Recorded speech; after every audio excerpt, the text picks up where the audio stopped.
Rabbi Avigdor Nosikov, welcome to our program. We are in Munich at the Conference of European Rabbis. Rabbi Avigdor Nosikov, we know each other for a long time.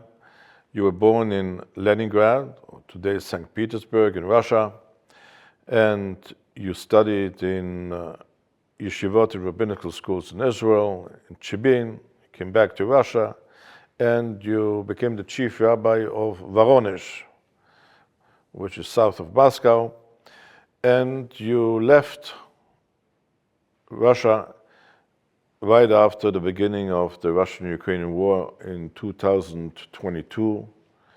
You left to where? We left the same day. We left the same day? Yeah. We left the same day. Yeah, okay. just another direction. Yeah, I left to Baku. To Baku. Why? Yeah.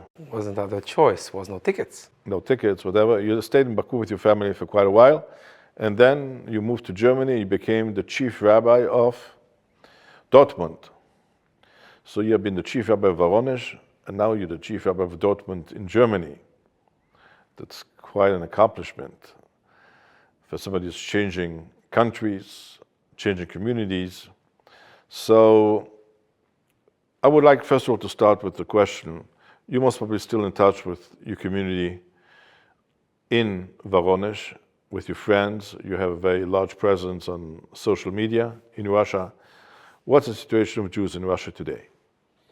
It's very difficult to answer this question, honestly, because all of us getting information from the same sources, and they have influence, but the people are really afraid to speak freely. So even in WhatsApp, most of them are afraid to speak.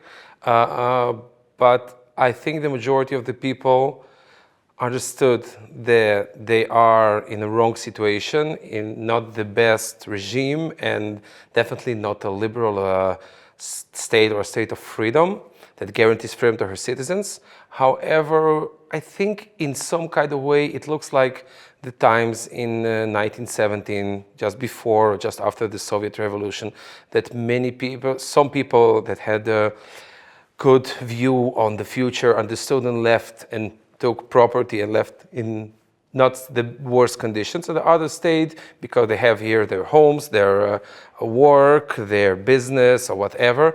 Most of the Jews now that staying, most of them staying because they're afraid to lose what they have.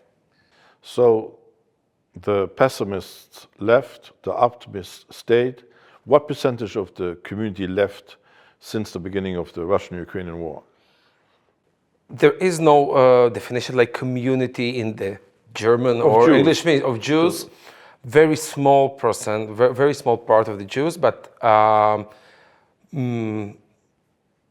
important part, really. The people who have influence, the active people, many of them left. It's like not one or two, most of them towards Israel, few in Georgia or the Emirates, and some in the United States or here with us in Germany. Okay, so you moved to Dortmund, you were elected as Chief Rabbi of a community. It's quite a large community. How many Jews live in Dortmund today? We have officially almost 3,000 community members. Beside that, there is the Jews who left the community, but they're still in the city. There are Jews who never was in the community, and there are the Israelis that came, live in Germany, and they're somewhere around. They, by the way, many of them became active after the 7th of October, and they started to participate. So we have the calculation, we speak about 5,000 to 6,000 Jews in Dortmund. So it's 1% of the population, actually. And what percentage of the Jews in Dortmund speak Russian? More than 90. More than 90. More than 90 coming from having Soviet roots. There is the generation who came, the generation who came as children, called 1.5 generation, and there are already the children of this generation. So there, most of them understand Russian, but basically it's not their mother language anymore. We need to speak German to them. So you arrived in Dortmund, they have a functioning synagogue, a community center. So what were your priorities coming to this community? What are your goals? Actually, my goals never changed since Russia. I understood for myself when I started to plan my work in Russia, there are three basic directions that a rabbi and a community should work. First one is the infrastructure. We need to give to any Jew the ability to live Jewish life. It means mikveh, minyanim, kosher food, access to all the stuff that you need to keep mitzvot, to keep the tradition. Second part is education. Education should start when the child is born. Therefore, we have a kindergarten and day school, and next year opening with Bezrat Hashem also primary school in Dortmund. All the stages, youth center, students, and lessons and private learning for all the others. That's direction number two. And of course, number three is public relation, because we need to make the community a place that you want to visit. You want to be a part of it. Basically, that's my direction in the past and also now. So in the last 2.5 years you've been in Dortmund, you had quite great accomplishments with, with the kindergarten and with the youth work you're doing. Wonderful, and now I understand you're starting a school with the first grade. So these are the good news. Since the 7th of October, Europe has experienced a very big rise in anti-Semitism. According to the statistics, 75% of the Jews are trying to hide the fact that they're Jewish, they're taking off their kippah, they're Magen David, whatever. And how is the situation in Dortmund regarding anti-Semitism, the way the Jewish community is treated and the way the Jewish community feels today in Dortmund? So last week I had the honor to go with Rabbi Goldschmidt, Rabbi Pinchas Goldschmidt, to visit the Foreign Minister of the Netherlands. Rabbi Goldschmidt, you told there that we have 75% people that hiding the Jewish time. I think Germany, it's rubbish. It's 99.9% that hiding. And I have to admit myself also, when I go alone, I usually, also in Russia it was the problem to go with the kippah, but in Germany I go with the kippah because I think it's like some kind of advertisement to Judaism. It gives people that have roots or questions to access, and to, beside that, it gives the legitimation to the fact that we go as Jews. But when I go with my children and my family, I wear a hat, not a kippah, because we speak about threats. It's the second part of your question about the community. Maybe I'll be the bad guy in the German rabbinical stuff or in the Zentralrat, but I think that it's more the fear than the acts. Of course it happens, but it happens in Israel. How many people attacked because they are Jewish in Israel? I think much more than in Germany and in France together. But the fear is big. So why do people go on Aliyah? Why do people what? Go to Israel on if the probability that you're going to be attacked by a terrorist in Jerusalem or Tel Aviv is bigger than in Dortmund or Paris or Brussels, so why do Jews from Europe go on Aliyah? It's a very difficult philosophical question as long as you don't take It's a practical question. Yeah, in two things, two parts of this question. First of all, is the national religional homeland of our nation. So you come to a place that officially belongs to you. You have their enemies, you have people who hate you, but it belongs to you. You can be in Tel Aviv, by the way, and I passed through that myself in 2000 something. I was visiting my mother after operation in Shabbos in Tel Aviv, and I was attacked because I was wearing a black hat and a religious outfit. So, but it's basically our home. It's a place that belongs to you and you belong to there. Number two, the enemies is more from the outside. Like in Israel, you know that the Jews, the Israeli Jews, are never attack you because you're Jewish, because they are from your kind. You know better who is the enemy and who is the friend.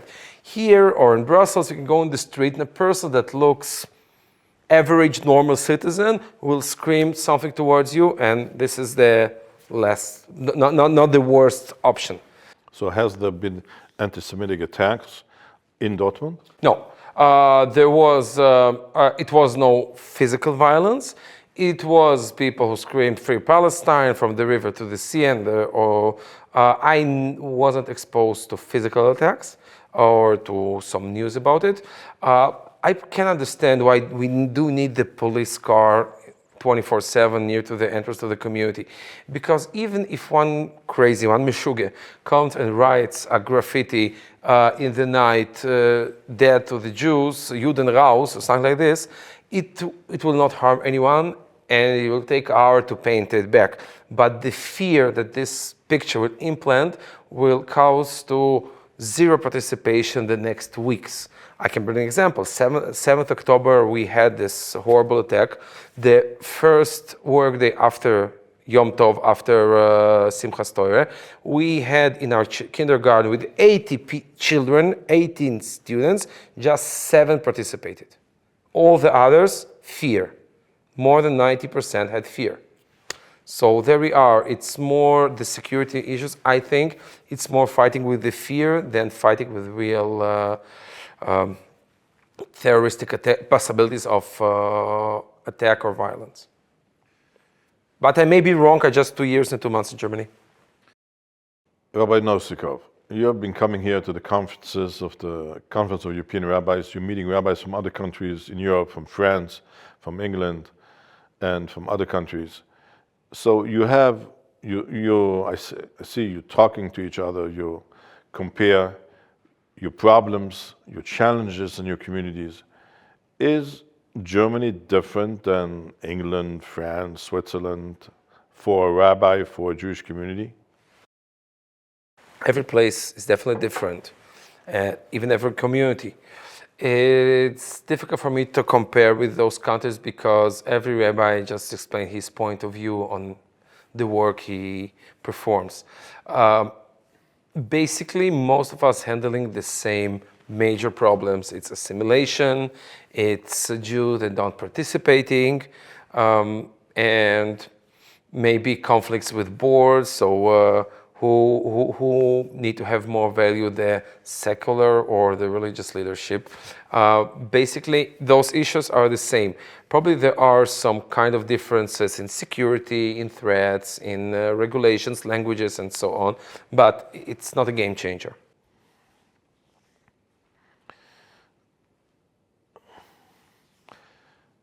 When a young person in your community, a boy or a girl, is coming to you and asking the following question: should I walk with a kippah in the streets? Or should I wear my Magen David around my neck openly in Dortmund? What do you tell them? Okay. I'll ask him firstly why he's asking, what his doubt. Or if he has a fear, then not. Better not. If he doesn't have a fear and the neighborhoods that he's going around are basically more or less secure, like we know the problematic areas of Dortmund, so basically yes, because, and I can do it honestly because myself, when, as I told you, when I go by myself or with friends, I do go with kippah and with the Jewish outfit. I think it is important as long as you don't have fear and direct threat. Being a rabbi in Voronezh, being a rabbi in Dortmund, there are many similarities, but also many differences.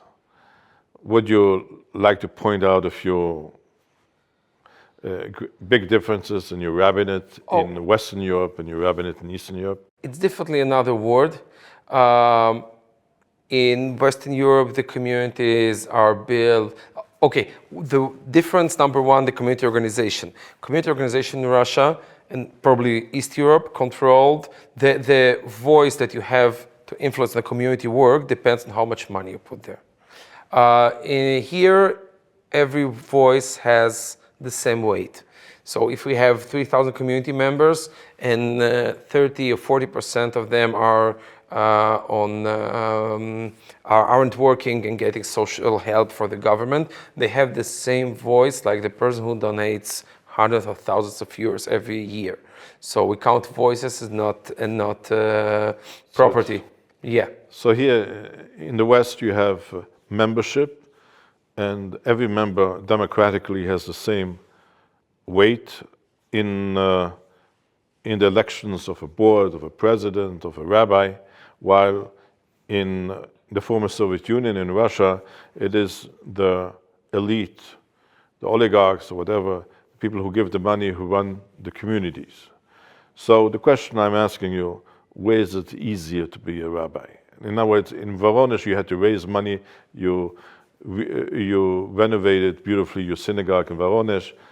I know it costed millions of dollars. Here in Germany, you have the community leadership raising the money, and you are basically dealing more with spiritual matters, organizational matters, but not with fundraising. So where is it easier to be a rabbi? I think it would be easier to be a rabbi in Madagascar. You just get the salary and make nice photos and no need to work. So you're thinking of going there? If you're sending me with the salary. Okay, no, without a salary also good. But definitely there is no easier, just another thing, like you may like or don't like some kind of food, but basically, or learn some book, one loves Talmud and other one's Midrash. But basically, it's two different things. There are more different than in common. The only thing in common that the communities in Germany was rebuilt from the Jews of the former Soviet Union. Beside that, it's and the Judaism, the Orthodox Judaism, if we speak about a community that's Orthodox, at least on the Orthodox ritual. So that's the only things in common. All other things, like in Russia, the rabbi was more in the center. In Germany, basically, he's just a person who gives a service. It's his base. If he develops a good connection, a good relation with his community, with the board, directors, and people around, then he'll have a better status, but he need to earn it. In Russia, like you come with a black hat to a city and you know a little bit Hebrew, you can say shalom, you're already a big rabbi. And you can go to the governor and say, give a visit, I'm the chief rabbi of this region, and it runs. Here you really need to get your status, to work out from it, to get appreciation because you've done something.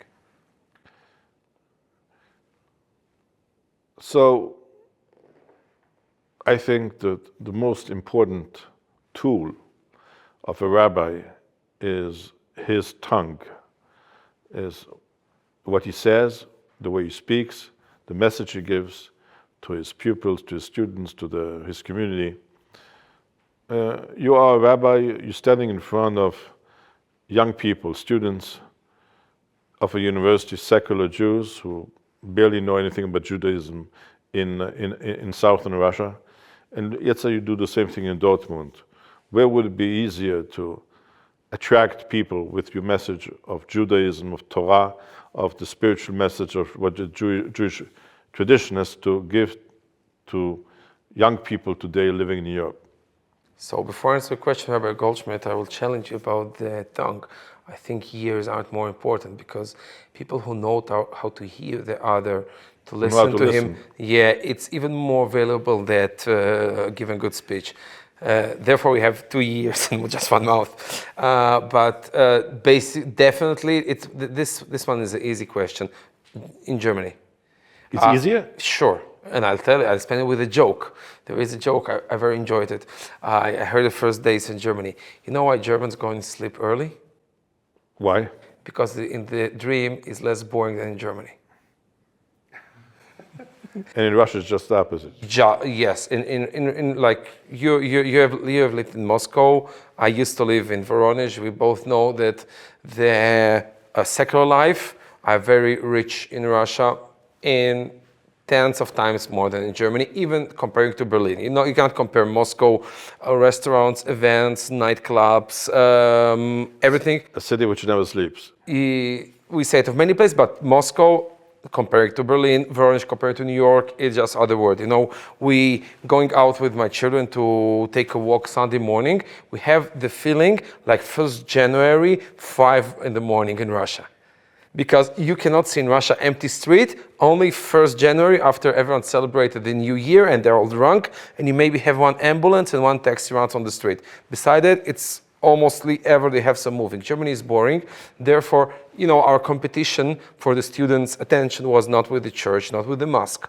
It was with the entertainment that the world offers and the internet that they're sitting at home and looking in their cell phones, in their smartphones. So in Germany, smartphone the same, but the entertainment outside is less attractive than in Russia. Therefore, more students participating. More young people participate. It's not a big deal for us, at least one time a month, to make Kabbalat Shabbat with 40, 50 students, beside the regular people who are coming to the prayer. In Russia, like 40 students, it should be in Voronezh, something one in a few years, a really huge, cool event. So you're standing in front of 40, 50 students here in Germany, Jewish students, and what is the message you're giving them as a rabbi? What are you telling them? I try to find the best words to describe it. Actually, I don't think that I have the ultimate message in verbal meanings, but my basic goal is to show them that being a Jew, keep the tradition, it's normal, that I am just a person like they are, and we can live normal and happy life and with many fun and many valuable moments with the Jewish tradition. It's important me to show them, not to say them. The late Rabbi Jonathan Sachs, when he was speaking about the challenges which rabbis have nowadays, says that, for a normal secular person asking himself or herself, I live very well without religion. I live very well without all those religious moments in my life. Why do I need religion? That's a question people are asking themselves in secular Europe today. If somebody would ask you this question, says, why do I need religion in my life? What is it adding to my life? Why should I do it? What would you answer? You don't need it. You want it. You just need to give it a chance. Give it a chance, meaning of seeing how the traditional life looks. Therefore, we make the invitation to Shabbatot to give the people the ability of participating from inside. I was sitting once in the World Economic Forum in Davos on religion and business with professors and leaders of other religious traditions. And I heard a professor from the United States saying, she was Protestant, she said the following: it used to be religion was the question of believing. Today, it is a question of belonging. Now, today, for a modern person, it is more important to belong to something, belong to a synagogue, belong to a community.